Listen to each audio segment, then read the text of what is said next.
I am the Lord, the God of all mankind. Is anything too hard for me? Di dalam MVP. Sesungguhnya kita baca bersama yang di screen yang versi itu 1, 2, 3 baca. Sesungguhnya akulah Tuhan Allah segala makhluk. Adakah sesuatu apapun yang mustahil untukku? Yang kedua, Yesaya 59 ayat 1. 1, 2, 3. Sesungguhnya tangan Tuhan tidak kurang panjang untuk menyelamatkan, dan pendengarannya tidak kurang tajam untuk mendengar. Yang ketiga, Yohanes 3 ayat 16. Kita hafal. 1, 2, 3 baca. Karena begitu besar kasih Allah akan dunia ini, sehingga anaknya yang tunggal, supaya setiap orang yang percaya kepadanya tidak binasa, melainkan beroleh hidup yang kekal. Sebab Allah mengutus anaknya ke dalam dunia bukan untuk menghakimi dunia, melainkan untuk menyelamatkannya oleh Dia. So, saudara-saudari, di dalam 3 ayat ini kita yakin dan kita tahu bahwa Allah kita memiliki kuasa untuk menyelamatkan semua orang di dunia ini, ya, berdasarkan firman Tuhan tadi itu. God has the power to save anyone. Karena dia katakan, I am the Lord, the God of all mankind. Is there anything too hard for me? Sesungguhnya akulah Tuhan, Allah semua manusia. Adakah sesuatu yang mustahil bagiku? Tentu tidak ada. Surely the arm of the Lord is not too short to save, nor his ear to do to heal. Sesungguhnya tangan Tuhan tidak kurang berkuasa untuk menyelamatkan, dan pendengarannya tidak tumpul untuk mendengar. So, God has the power to save anyone. Amen. God has the power to save anyone. Dalam Yohanes 3 ayat 16-18 tadi, the Bible does not say God cannot save certain people. Kenapa? Walaupun Dia berkuasa untuk menyelamatkan semua orang, tapi Dia tidak dapat juga menyelamatkan semua orang. Dia berkuasa menyelamatkan semua orang, tapi Dia tidak menyelamatkan semua orang. Kenapa? Yang pertama, yang reject kasih karunia-Nya. Those who doesn't save, God doesn't save. Those who reject His grace, those who refuse to repent, and those who persist in unrepentant heart. Allah tidak menyelamatkan orang yang menolak kasih karunia-Nya. Yang kedua, Dia tidak dapat menyelamatkan orang yang tidak mau bertobat, refuse to repent. Yang ketiga, Dia tidak dapat menyelamatkan orang yang persis, yang terus di dalam kedegilan hatinya yang tidak mau bertobat. So, kita lihat. Tapi dalam firman Tuhan yang pertama tadi, Dia berkuasa menyelamatkan semua orang. Tangannya tidak kurang panjang, pendengarannya dapat mendengar semua seruan orang. Tetapi kita lihat dalam firman Tuhan 7 kategori orang yang tidak diselamatkan. 7 types of people God cannot save. Ini berdasarkan firman Tuhan. Atas alasan 3 alasan tadi, mereka reject His grace, refuse to repent, and persist in unrepentant heart. Tuhan Allah kita memberi human being free will. Karena kita diberi free will. Satu keistimewaan yang Allah berikan kepada umat manusia. Freedom of choice, free will. Sama ada memilih dia ataupun menolaknya. But it is the way of God to save everyone under the sun. Yesus datang untuk semua orang, keturunan semua orang. Satu Allah dapat menyelamatkan semua orang yang datang kepadanya. It is God's will to save every soul under the sun. But He cannot do so out of free will, someone refuse to repent, someone make the choice to reject His grace, and someone choose to persist in their unrepentant heart. God honor our freedom of choice. 7 golongan orang yang tidak diselamatkan di dunia ini. Tetapi sini semua ada kasih karunia diberi, ya. Sebagai pasal ini saya beri supaya ajaran ini melembutkan hati kita kepada Tuhan. Lembut hati kita di hadapan Tuhan. Tetapi di dunia keraskan hati kita.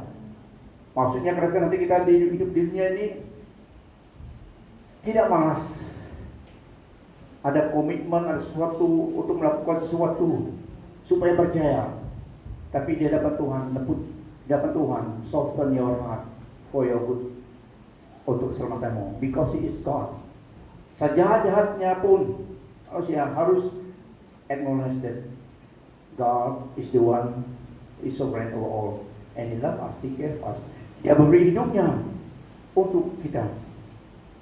Jika seseorang itu menolak kasih karunia-Nya, tidak ada siapa yang dapat menyelamatkan lagi. It is the God, the Creator God, yang memberi hidup. If we reject Him, there is no one stronger, powerful than Him. So yang pertama, biarlah perjalanan ini terus menguatkan iman kita dan hati kita terus melekat dengan Tuhan. Karena ini faith yang terjadi di bawah matahari ini. Walaupun Tuhan dapat menyelamatkan, He is powerful. After all, Dia yang create human being. Every soul belong to Him. Dia datang memberikan segala-galanya. What it takes to save human soul. He gave it all. He came from heaven. The Almighty God come to earth as a helpless baby on that day. But on one glorious day, Dia akan datang. Karena ada raja dan segala raja. Dia akan datang memerintah. Pertama Dia datang memberikan hidupnya. Yang kedua Dia datang membawa umatnya bersama dengan Dia. Home kami dengan Tuhan. Sebelum 7 tahun malapetaka Great Revolution di dunia ini. Yang pertama, golongan yang pertama adalah orang self-righteous people. Golongan self-righteous people. Those who trust in their own righteousness. Yang percaya dengan kebaikannya. Dia benar di depan matanya. Allah tidak dapat menyamakan self-righteous people. Those who trust in their own righteousness. Dalam parable firman Tuhan, Lukas 18 ayat 9 sampai 14. Yesus juga menceritakan ibarat ini kepada orang yang menganggap diri mereka sebagai orang yang benar dan menghina orang lain. 2 orang masuk ke dalam bait suci untuk berdoa. Seorang daripadanya orang Farisi dan seorang lagi pemungut cukai. Orang Farisi itu berdiri dan berdoa dalam hatinya. Kita diajar untuk berdoa menyuarakan. Tapi ini berdoa dalam hatinya. So kalau lihat orang berdoa dalam hatinya saja, orang Farisi. Amen. Lihat kawanmu, jangan berdoa dalam hati saja. Orang Farisi yang berdoa dalam hati.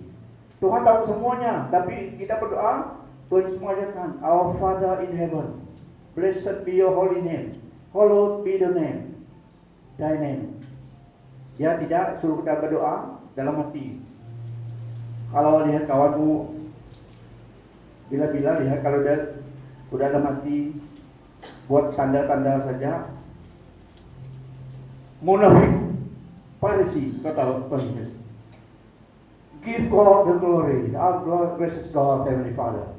Bapa yang kekal, Yesus Kristus. tak bersyukur pada dia. Of course lah, kalau kita makan minum kita kopi jangan besar.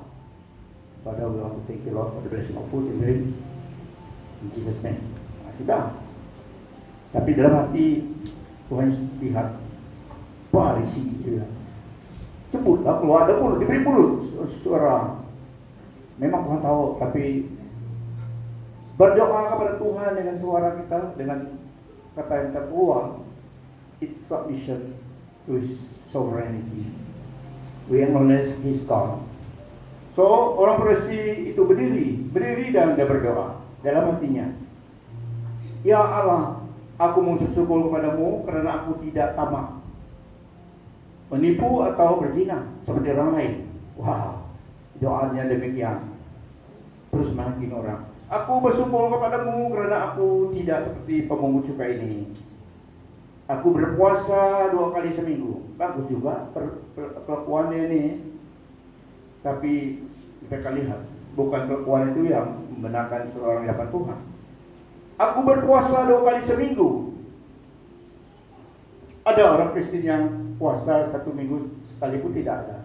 Yang sebulan tidak juga. Gimana kamu? Orang Kristen 2 kali dia berpuasa seminggu. Boleh. Bagus, tapi itu tidak cukup membenarkan diri di hadapan Tuhan. Aku berpuasa 2 kali seminggu dan mempersembahkan 10% daripada semua pendapatanku, 10%. Aku akan tetapi pemungut cukai itu,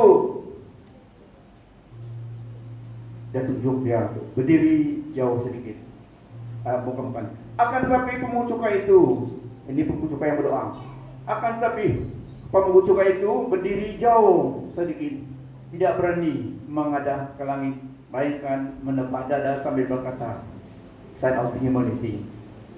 Ya Allah, kasihanilah hamba orang berdosa ini. Dia acknowledge dan melukan Tuhan. Aku berkata kepadamu bahwa pemungut cukai ini pulang ke rumahnya dengan diperkenankan Allah. Tetapi orang Farisi itu tidak. Sesiapa yang meninggikan diri akan direndahkan, dan sesiapa yang merendahkan diri akan ditinggikan. Firman Tuhan mengatakan, humble yourself before the Lord. Di hadapan Tuhan kita harus humble, merendahkan diri di hadapan Tuhan. Di hadapan masalah kita berdiri tegak, settle, face the problem. Ya, tapi di hadapan Tuhan humble yourself. Nah, kita lihat orang Farisi ini posting dia dengan good deeds ya, perbuatan yang baik itu. Tetapi yang pemungut cukai ini tadi humbly beg for mercy.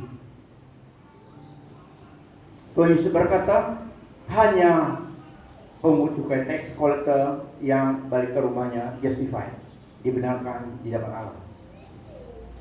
Pengertian dan maksud di sini adalah keselamatan. Salvation cannot be earned by good works. Salvation cannot be earned by good works, religious rituals, or moral perfection. Keselamatan tidak dapat diperoleh dengan perbuatan baik semata-mata dan agamawi, ritual agamawi, walaupun perfect, tapi ritual religious ritual saja, or moral perfection. Dari segi moral, boleh tahan ini orang Farisi. Dia berpuasa, dia memberi persepuluhannya. Lihat kamu, ada kau beri itu Pak. Dia memberi ini moral perfection, tapi tidak yang memperkenankan seseorang dapat Tuhan. God save those who admit the needs for Him, not those who think they are good enough on their own. Pemungut cukai ini jadi sedar diri dan melupakan Tuhan. Dia berlutut di hadapan Tuhan, humble before God. Dia menyatakan dia perlu Tuhan. Tapi yang Farisi tadi itu dia tidak ada ruang, Tuhan tidak ada ruang dalam hatinya. Dia self-righteous person, sudah berkenan di matanya, di dirinya, perbuatan baik dan semuanya. Nah, kenapa self-righteous person, orang yang membenarkan diri, tidak dapat diselamatkan? Karena mereka menutup pintu anugerah.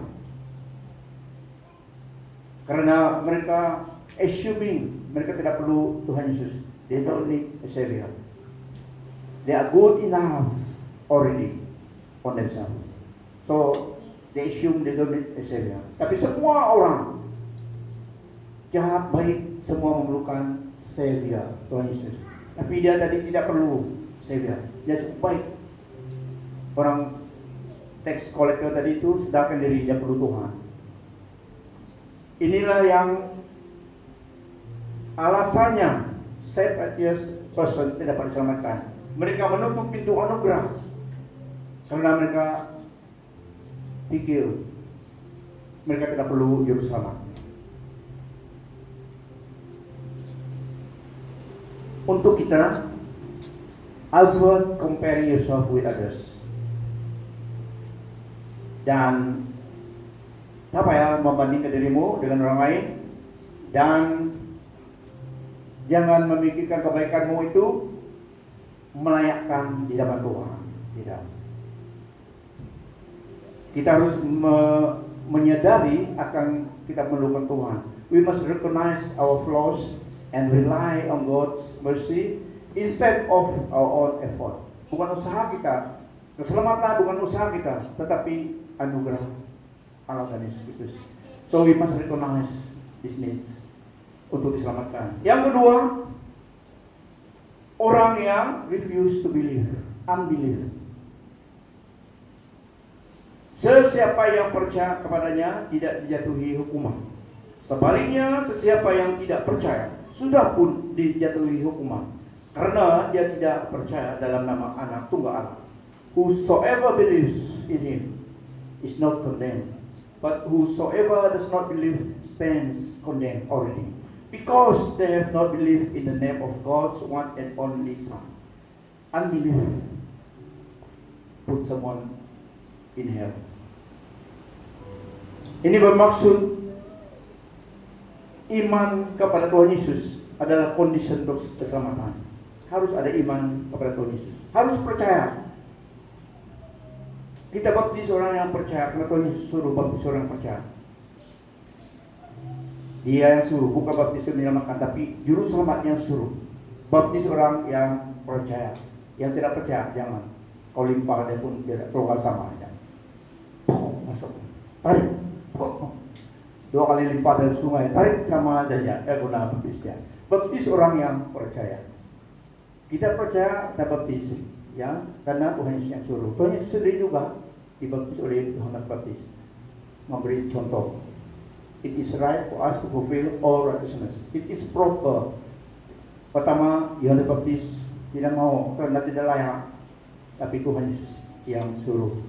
It is proper for us to fulfill all righteousness. Jadi dia Tuhan Yesus. Pada hari itu,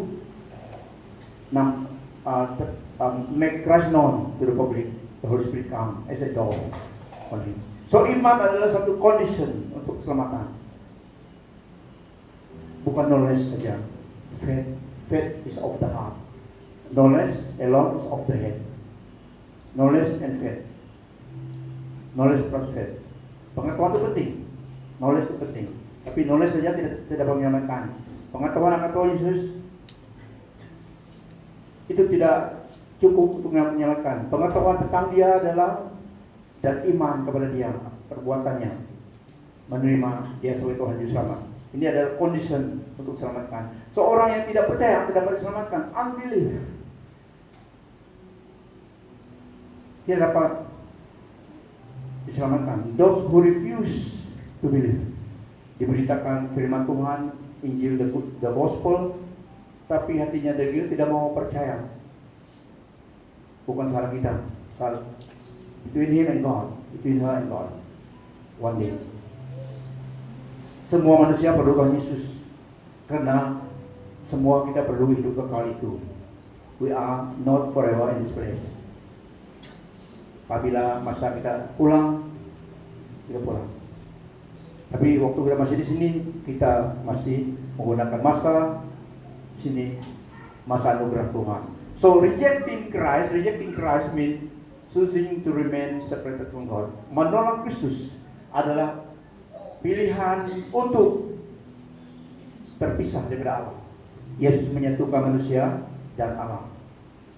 The only pengantaraan antara Allah dan manusia, Yesus Kristus, menyatukan kita, melayani kita before a holy God karena Yesus. Kita layak di depan Tuhan karena Yesus. Before a holy God, our creator God, karena Yesus. So, jika seseorang menolak dia karena tidak percaya kepada dia, siapa yang dapat menyelamatkan dia? Jika mereka tidak percaya kepada Yesus. So, ini yang kedua, Tuhan Allah kita memberi salvation freely, tapi kita harus menerima. Sudah selesai, tapi untuk selamat seseorang itu harus menerima pemberian itu untuk dirinya. Kita tidak dapat menerima untuk on behalf of others, tapi for us ourselves. Diberi percuma, tapi harus menerima. We must accept. Tuhan Yesus menyelesaikan bayarannya, tidak alang-alang. It is already paid. Everything is there to them forever for salvation. It is a free gift. Mahal, tapi telah diberi percuma. Tuhan Yesus menanggungnya. What a blessed people we are in Christ. You are worthy of it all. Ya, alhamdulillah semuanya. So unbelief is not a lack of ability, but a choice of the will. Ketidakpercayaan bukannya kekurangan tenaga ataupun kemampuan, tetapi pilihan of the will. Allah memberi kita freedom of choice. So unbelief bukannya dia tidak dapat melakukan itu, dia tidak ada ability, tetapi pilihan dia. Dia pilih untuk tidak percaya. Tapi kita pelangi orang percaya. Amen. Kita sedang bertumbuh, establish teguh, dan semua melayani sebagai orang percaya dalam hidup kita. Tetapi ini ada, ya. So yang ketiga, golongan yang ketiga yang tidak diselamatkan oleh Allah yang Maha Kuasa itu dan Yesus Kristus, yang tidak dapat diselamatkan adalah golongan orang yang mencari jalan lain, mencari ada alternatif untuk diselamatkan. Banyak manusia di dunia ini demikian, under the sun. Apalagi dalam era AI, banyak yang menggunakan multimedia menyesatkan orang. Presiden Trump pandai cakap kayan, pandai cakap ibadah juga, cun-cun. Tapi bukan dia, AI buat. Dan ada suara pandai pun dah buat. Uli cakap dah, tak masing dah. Presiden Trump dapat pasal kayan.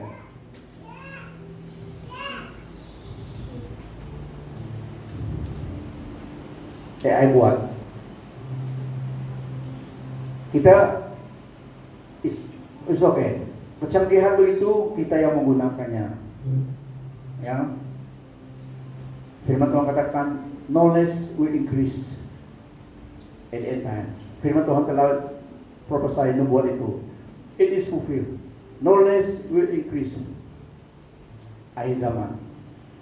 Knowledge will increase.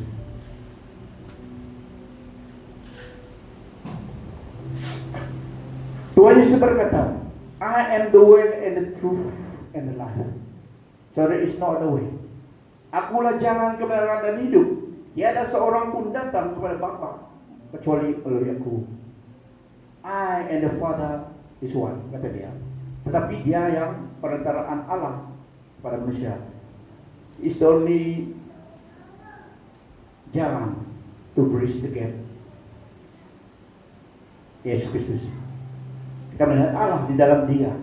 Dia menyatakan pribadi Allah yang tidak kelihatan itu di dalam dia. He is the exact representation of the Almighty God. Yesus Kristus. Gambaran Allah yang tidak dapat dilihat itu. Supaya manusia dapat melihat Allah oleh Yesus Kristus.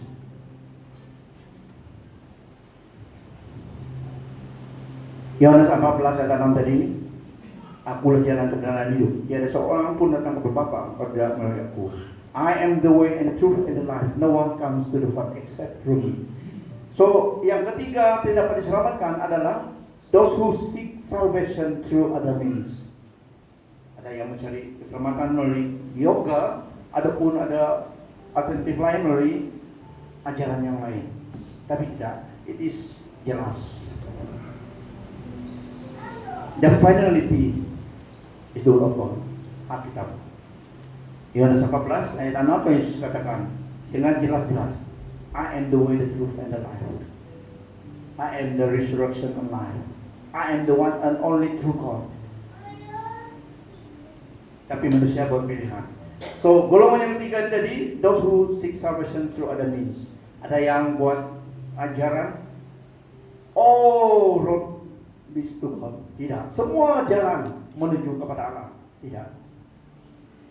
Who is God is you means there is only one true God and only one way, Jesus Christ. Tapi ajaran itulah yang menipu manusia. Very sensational, tapi tidak benar. Very convincing, tapi tidak benar.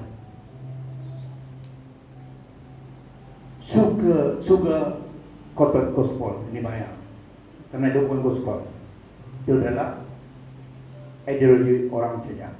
Hanya Yesus Kristus jalan kebenaran kehidupan. Maksudnya tidak ada jalan lain kepada Allah. Tidak melalui agama, tidak melalui kekayaan, tidak melalui kuasa, tidak melalui kebaikan saja, perbuatan baik saja. Jesus is the only mediator between God and man. Hanya Yesus Kristus satunya perantaraan, mediator between God and man, menyatukan, mendamaikan Allah dengan manusia. He is the Prince of Peace. He is the only mediator. He is the only high priest for us. Hanya Tuhan Yesus Kristus. Bukan maksudnya orang beragama lain itu orang jahat, tidak. Tetapi Alkitab memberitahu kepada kita hanya eksklusif jalan keselamatan Yesus Kristus. Ya, kamu eksklusif Yesus saja. Bukan agama lain tidak baik. Bukan agama lain jahat. Tetapi keselamatan ditemui exclusively di dalam Yesus Kristus. If you want to be saved, ikut dia. If you want to be entertained, ikut majority yang beri so-called truth demikian. Tapi kamu sesat. Exclusively in Christ sacrifice. Karena pengorbanannya yang perfect, ini saja melalui dia. Perbuatan baik itu bagus, tapi tidak untuk keselamatan tidak cukup. Kita melakukan perbuatan baik karena kita telah diselamatkan. Kita melakukan perbuatan baik bukan untuk diselamatkan, tetapi kita yakin kita telah diselamatkan, so do good works. Ya, jangan lakukan yang tidak baik. Tapi perbuatan baik tidak dapat menyelamatkan. So untuk kita yang tahu, kita percaya, tahu kita selamat, masih hidup di antara orang yang tidak seiman, respect others' belief, but stand firm in what you believe. Hormatilah, acknowledge-lah orang agama yang lain, tapi kamu tetap teguh dalam iman yang benar itu. Amen. Kalau kamu menyembah pokok ara, bermak durian musangking, biarkan dia. Kalau bagi musangking buah amin. Kalau menyembah, jangan kau menyembah musangking. Ada yang menyembah pokok-pokok, biarkan dia saja. Supaya ada peluang kamu menginjili dia. Let me tell you the true God. About you God yang berkuasa untuk menyelamatkan jiwa kita. Kalau ada buka, say Christ to them. Untuk kita tidak ada jalan lain, hanyalah Yesus Kristus. Keselamatan hanya milik Dia. Exclusively. Do not look to money, status, or relationship to fill the spiritual void. Only God can satisfy. Kepuasan rohani hanya dipenuhi oleh hadirat Tuhan. Tidak dapat digantikan dengan kekayaan, dengan status, dengan hubungan, tetapi harus hadirat Allah memenuhi tempat itu. Di dalam hidup seseorang, there is a void, there is a place, tempat vacant yang hanya hadirat Allah yang memuaskan itu. So yang keempat, golongan yang tidak dapat diselamatkan adalah hipokrit. Orang hipokrit, munafik. Malanglah kamu ahli Taurat dan orang Farisi. Kamu munafik. Kamu menutupi kerajaan surga di muka orang. Kamu bukan saja dengan memasuki kerajaan surga, kamu halang pula orang lain yang berusaha untuk masuk. Malanglah kamu ahli Taurat dan orang Farisi. Kamu munafik. Kamu menipu, balu dan merampas rumahnya. Kemudian pura-pura berdoa berjela-jela. Oleh itu kamu akan menerima hukuman yang lebih berat. So ada hukuman yang lebih berat. Tapi semua hukuman dia bagus, ya. Sudah ada neraka, tapi memang masih panas. Sebelah kota sana 70%, sebelah sana 100% sama panas, tidak guna. Okay. Tapi bukan tempat kita, ya. Ini tempat untuk orang munafik. Manakah kamu ahli Taurat dan orang Farisi? Kamu munafik. Kamu merentas lautan dan daratan untuk menarik seseorang menganut agamamu. Namun demikian, setelah berjaya, kamu menjadikannya isi neraka yang 2 kali lebih buruk daripadamu. Wah, you make him, you make her twice as hell more than you. Ini orang munafik, memenang satu orang, mempengaruhi satu orang ikut agamanya, dia menjadikan dia isi neraka yang 2 kali lebih buruk daripada dia. Woe to you, teachers of the law and Pharisees! You hypocrites! You shut the kingdom of heaven in people's faces. You yourself do not enter, nor will you let those enter who are trying to. So ini yang keempat, golongan yang keempat. Hypocrite pretend to be righteous, but live contrary to the belief. They hinder others from coming to God and are not really open to His grace. Ini orang munafik, hypocrite tadi.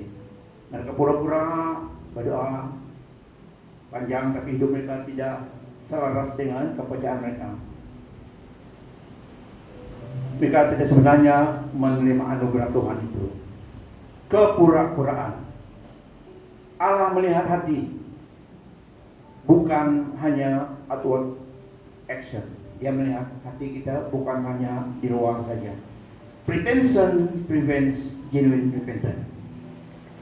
Seperti yang tadi itu, yang sungguh tadi itu, ikhlas tadi itu, ya yang diampuni. Tapi yang satu tadi itu pretension saja. Untuk kita, be authentic in your faith. Sungguh-sungguh substan dalam imanmu.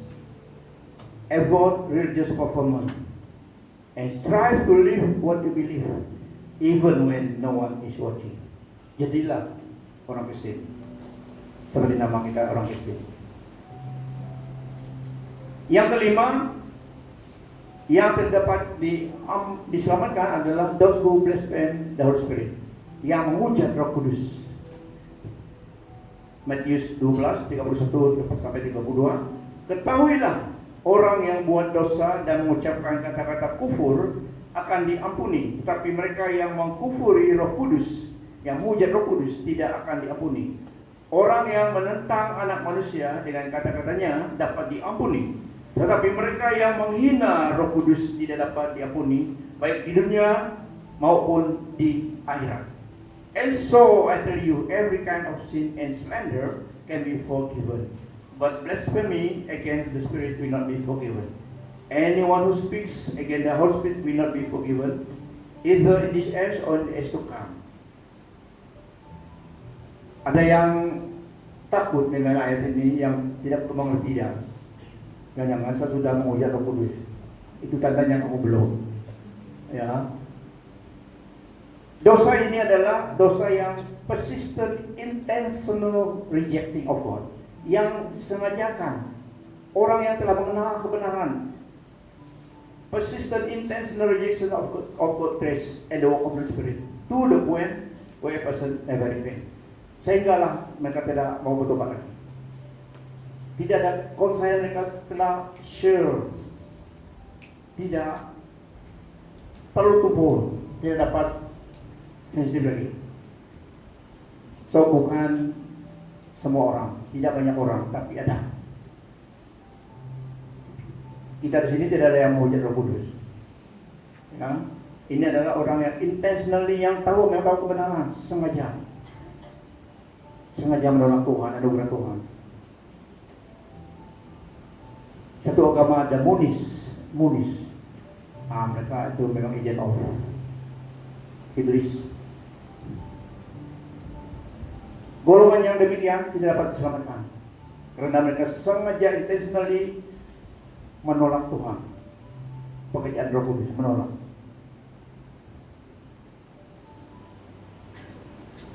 Yang senantiasa intentionally sengaja menolak anugerah Tuhan, menolak dan menghina, bukan orang yang tidak tahu kebenaran, orang yang sudah tahu kebenaran. Jadi bukan golongan kita, ya. If you are worried you have committed this sin, it means your heart is still open. Take comfort in God's willingness to forgive all who turn to Him. Tumpul hati mereka, tidak dapat bertobat lagi, tidak mau bertobat lagi.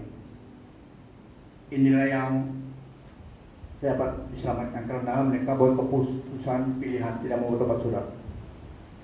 Semakin keras hati. Firman Tuhan katakan, today is the day of the Lord's favor. Hari ini adalah hari pengenalan itu. Repent, kata firman Tuhan. Do not harden your heart.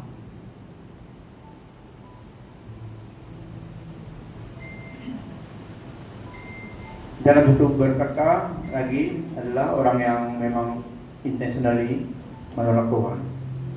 Ini yang kelima. Yang keenam, golongan yang tidak dapat diselamatkan adalah apostate, yang meninggalkan iman. Apostate, orang apostasi. Knowing, those who know the truth turn away after knowing the truth. Murtad, kalau dalam bahasa lain kan murtad, apostate. Sudah tahu jalan itu, tidak mau lagi. 2 Petrus 2 ayat 20 sampai 22. Sekiranya seseorang telah terlepas daripada noda dunia dengan mengenal Tuhan dan penyelamat kita Yesus Kristus, kemudian terjebak semula lalu tewas, maka keadaannya lebih buruk daripada sebelum dia mengenal Kristus. Lebih baiklah jika dia tidak mengenal jalan yang benar daripada mengenalnya dan kemudian membelakangi perintah suci yang telah disampaikan kepadanya. Yang terjadi kepadanya itu seperti kata pepatah yang benar, anjing akan menjilat muntahnya kembali, dan babi yang dimandikan akan berkubang semula di lumpur. If they have escaped the corruption of the world by knowing our Lord and Savior Jesus Christ, and I get entangled in it and are overcome, they are worse off at the end than they were at the beginning. Maksudnya, yang telah mengenal kebenaran itu, who wants to know the truth, menerima kebenaran itu, tapi deliberately reject, meninggalkan lagi. Maksudnya iman mereka tidak genuine juga. They harden their heart against God, mengeraskan hati. So ini juga amaran untuk kita, supaya kita lembutkan hati kita di hadapan Tuhan. Biar kita terus memiliki iman kepada Tuhan. Stay grounded in your belief. Surround yourself with supportive community and turn back to God if you feel yourself drifting. Makanya tidak ada orang Kristen yang isolated and alone. Kalau ada seseorang tuh menyendiri sendiri, tidak mau bersama dengan versi dengan orang yang seiman, itu membahayakan dirinya. Yang kita memerlukan satu sama yang lain, versi satu sama yang lain, menguatkan iman satu sama yang lain melalui persekutuan kita. Terkadang iman seseorang kita itu lemah, tapi apabila persekutuan kita bergabung, hangatlah iman mereka semula. Karena fellowship dengan believers sama believers. Seperti dalam Ibrani 10 ayat 25 yang mengatakan demikian. Kita digalakkan untuk membawa diri pertemuan dengan saudara-saudara kita yang seiman. Because we need one another. Sometimes iman yang tidak begitu kuat, kasih akan Tuhan ataupun karena keadaan di dunia ini, imannya seakan lemah karena mengalami keadaan masalah pergumulan hidupnya. Tapi bertemu dengan fellowship dengan saudara-saudari yang seiman, dengan doa dan fellowship itu menguatkan, menyegarkan rohaninya kembali. Yang ketujuh yang tidak dapat diselamatkan adalah orang yang telah meninggal dunia sebelum bertobat. Those who die without repenting. Sebagaimana manusia, ini Ibrani 9:27. Ibrani 9:27. Sebagaimana manusia ditentukan mati sekali dan selepas itu dihakimkan. Just as people are destined to die once and after that to face judgment. So tidak ada peluang untuk mereka diselamatkan setelah meninggal dunia. Sebelum, yes. Sejahat-jahat pun seorang itu, kalau dah masih di dunia ini, anugerah Tuhan, keselamatan masih dapat diperolehnya, asalkan dia datang kepada Tuhan. That's why kita usaha memberitakan kabar baik, the good news, sebelum seseorang meninggal. Walaupun tubuh dia tidak dapat diselamatkan lagi karena diserang jantungnya oleh sakit penyakit virus, tapi dia masih di sini. Kita sharing firman untuk dia, yaitu yakinkan dia terima Yesus sebagai Tuhan dan Juru Selamat. Jika dia sudah terima Tuhan menjadi Tuhan Juru Selamat, refresh dia, karena dia akan jalan tapi dia balik surga. Ya, yang sudah 80 umur dia, yang kurang sehat, doakan dia ready saja. Jangan doakan supaya dia pulihkan, supaya tenaga menjadi 50 lagi. Jangan bayar ya. Pulanglah kalau masa pulang. Doakan dia supaya dia dapat kekuatan kesehatan along the way sampai garis akhir. Oke. Tuhan mendengar doa itu.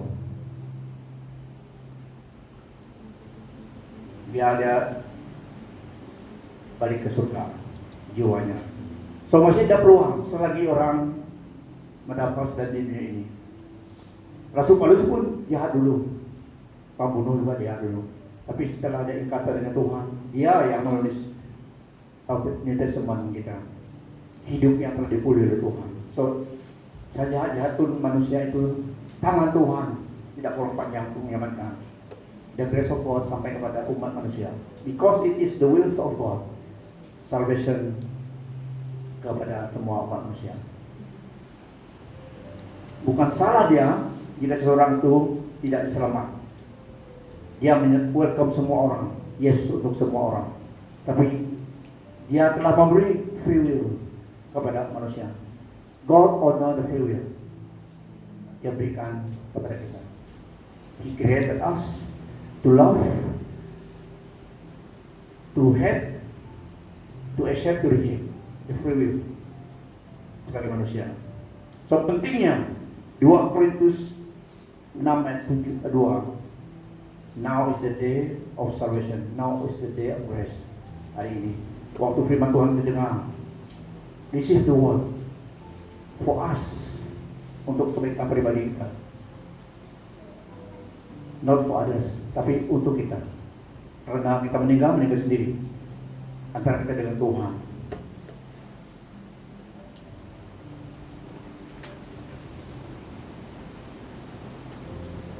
Amen.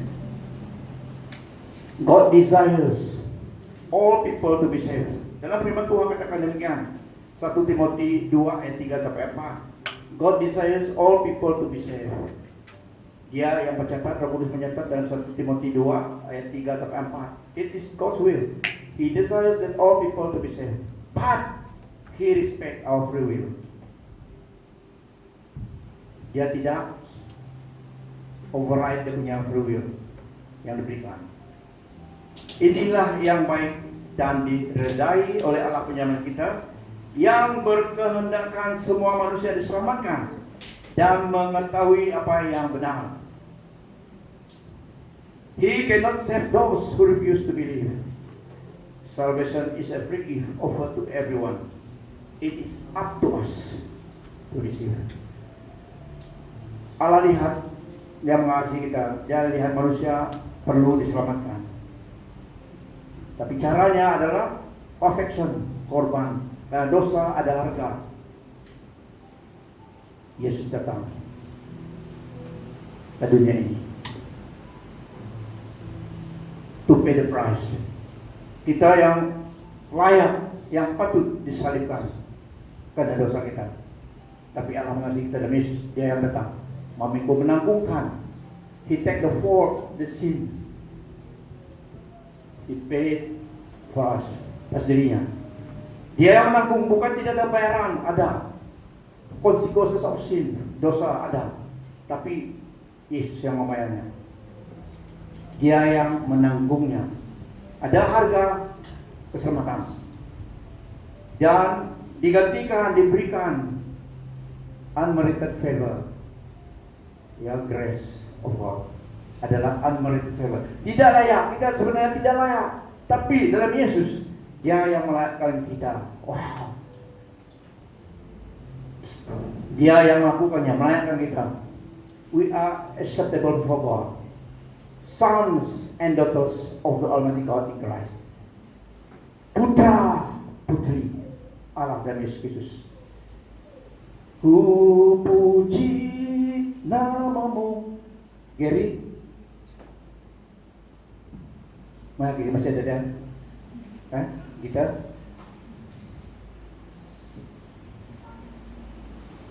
saudara-saudari, kita bersyukur.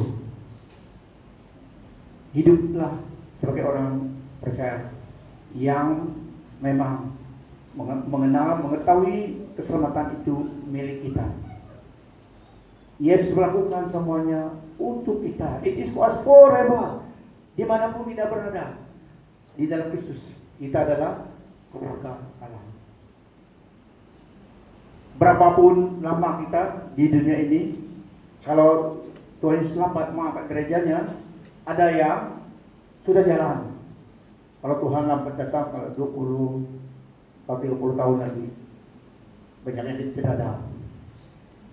Amen. Yang 50, yang 60 jalan. Tidak mau jalan pun sudah time. Jalan. So be prepared. Berapapun lama kita di dunia ini, di dalam Yesus Kristus, we live forever. Karena kita semua dialihkan bertemu lagi di alam eternity. Wow. Ini status kita sebagai orang percaya. Yeah. So stay safe. Stay in Christ. Stay in Christ. Stay in Christ. Stay in Christ. Haleluya. Beri kemuliaan bagi Dia. Mari kita berdiri.